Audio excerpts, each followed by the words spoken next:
நிறைய குறைகள் சொல்றாங்க. இது எல்லாத்தையுமே அவங்க காதுக்கு போய் சேர்க்கறது வந்து எங்களால முடியும்.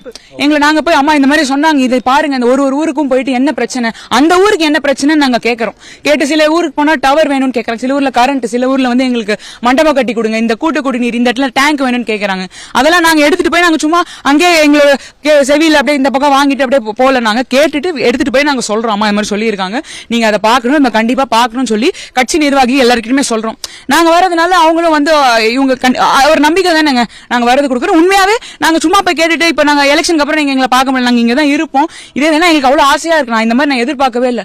எங்க போனாலுமே வந்து அந்த அவ்வளவு ஆசையா இங்க பண்றாங்க. நாங்க என்னடா பண்ணோம், நாங்க இவங்க பசங்கிறதுனால இந்த அளவுக்கு எங்க மேல இவ்வளவு அன்பு வச்சிருக்கீங்களே அப்படின்னு நாங்க பாக்குறோம். எங்களுக்கு அது ரொம்ப மகிழ்ச்சியா இருக்கு. அதுக்காகவே நாங்க இங்கே இருந்து அவங்க என்னெல்லாம் கேட்கறாங்க, என்னெல்லாம் பண்ண முடியுமோ அதெல்லாம் கண்டிப்பா எடுத்துட்டு போய் சொல்லி அவங்க வந்து நிறைவேற்றணும் அப்படின்றதுக்காக நாங்க வந்து வாக்கு சேகரிச்சுட்டு இங்க இருக்கோங்க. இந்த இடத்துல